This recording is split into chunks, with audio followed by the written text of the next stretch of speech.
Harriet Tubman was born in Dorchester County, Maryland, in between 1819 and 1820. The exact date of her birth is unknown because she was a slave and the owners did not often record their slaves' birth dates. Her maiden name was Armina Ross. Armina was born into a large family of slaves with origins in Africa. Before she reached adulthood, Armina changed her first name to Harriet, after her mother. Harriet's master rented her out for years to other men in the area who needed her. Her masters were cruel and didn't take care of her needs. At age 6, Armina was old enough to be considered able to work. She did not work in the fields, though. Edward Brodus, her master, lent her to a couple who first put her in work weaving. She was beaten frequently. When she slacked off at this job, the couple gave her a duty checking the muskrat traps. Armina caught the measles while doing this work. The couple thought she was incompetent and took her back to Brodus. When she got well, she was taken in by a woman as a housekeeper and a babysitter. Armina was whipped during the work here and was sent back to Brodus after eating one of the woman's sugar cubes. Back in her early teens, she was working as a field hand, plowing and hauling wood. During this time, she defended a fellow field hand who had tried to run away. Harriet came between the angry overseer and the field hand. The overseer threw a 2-pound weight at the field hand, but it fell short and hit Harriet in the head. She had lifelong headaches, seizures, and narcolepsy.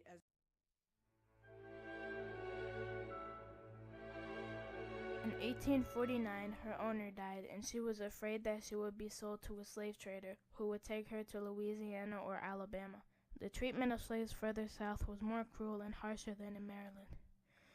One night, Harriet received news that she would be sold. She believed it was time for her to leave. She had heard rumors about a woman who helped slaves escape and sought her for help. The woman gave her shelter and instructions to get to the next safe house. Harriet traveled to these safe houses until she made her way to Pennsylvania, where she found a job in Philadelphia washing dishes. During her time in Philadelphia, Harriet had befriended William Still, a free black man who wrote against slavery and was an abolitionist. She also learned a lot about the anti-slavery movement and met others who were sympathetic to her plight. Later that year, Harriet found out that her niece Keziah and her small children were going to be auctioned. She sought out William Still for help, who was able to send a message with a plan to help the family escape to Baltimore. Harriet met her niece's family in Baltimore and guided them to Pennsylvania. She knew that helping her family to freedom was her calling. She went back to work and saved her money. Her next trip was to help her brothers who were in northern Maryland escape. During this trip, she had a premonition and changed routes at the last minute. Afterwards, she found out that her hunch was correct. She continued working odd jobs to save money so she could make more trips to the south. Her third trip took her back into Dorchester County. She wanted to bring her husband, John Tubman, but he refused. It had been a couple of years since Harriet left, and he had a new wife now. Instead, she guided a group of slaves to the north using the Underground Railroad. The Underground Railroad was a network of routes and safe houses slaves took to escape to freedom. The safe houses were known as stations or depots, and the homeowners would be the station master. The slaves were called cargo, passengers, or parcels. The slaves would stay at the stations during the day to hide from slave catchers and run during the night, following the North Star or fleeing for moss on the north side of trees. The people who helped guide others were known as the conductors, of which Harriet was the most well-known. Helping people escape was extremely dangerous. Slaves were very valuable property, and providing assistance was against the law.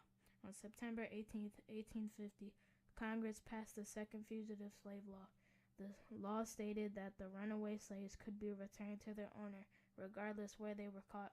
In other words, it was no longer safe to be in a free state. From 1852 through 1860, Harriet made many trips south in Maryland to guide fugitive slaves to St. Caroline's, Canada. If any of the escaping slaves decided to go back, she would pull out a gun and said, "You'll be free or die a slave." Tubman knew that if anyone turned back, it would put her and the escaping slaves in danger of being discovered. She had started to become so well known and became known as the Moses of her people. During her trips with the Underground Railroad, she had led her siblings, parents, and many other slaves in the South to freedom. Harriet Tubman was forced to stop her trips. She was wanted, and it was too dangerous for her to continue.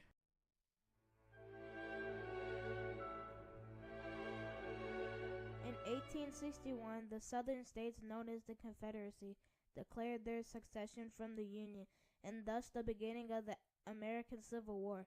One of the main issues had become slavery. Harriet was called upon to help the Union. Her leadership skills combined with her commitment to fight for freedom made her very valuable. She was one of the first Northern blacks to travel to South Carolina. The Union needed black soldiers, and Harriet helped recruiting, because many former slaves were suspicious of whites. During her time in South Carolina, she worked as a nurse for the sick and dying from the battles, but also from the poor conditions in the area. There was a bad sickness called dysentery going around. She decided to try and create a medicine to cure it, so she made something and tried it on one of her patients, and it worked. Harriet was one of the most useful people during the war because she knew the land so well, since she went back and forth on the Underground Railroad so many times. She performed scouting missions around South Carolina and provided intelligence for the Union.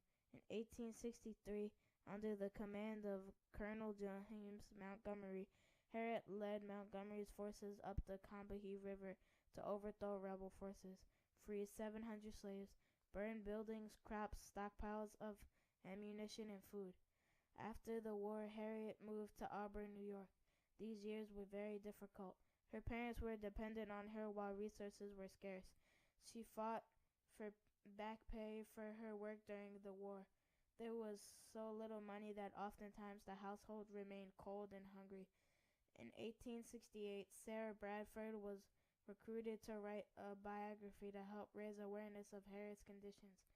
Proceeds from the book, Taking in Boarders, and a brick-making business brought in money for the household.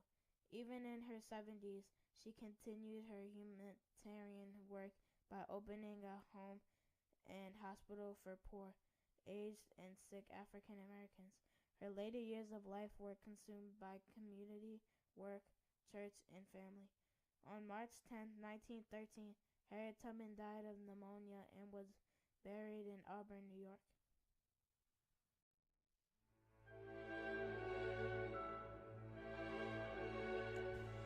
Harriet Tubman had an effective legacy. After she was free, she risked her life to go back and get slaves from the South and brought them to the North.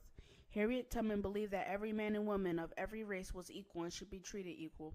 She used the Underground Railroad to guide them north to freedom.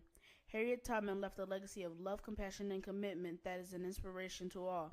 She is a model who inspires people to make a difference in his or her own life and the lives of others. She set goals and objectives that were always obtainable. Even if many around her thought the goals were beyond reach, she always knew that they were indeed achievable.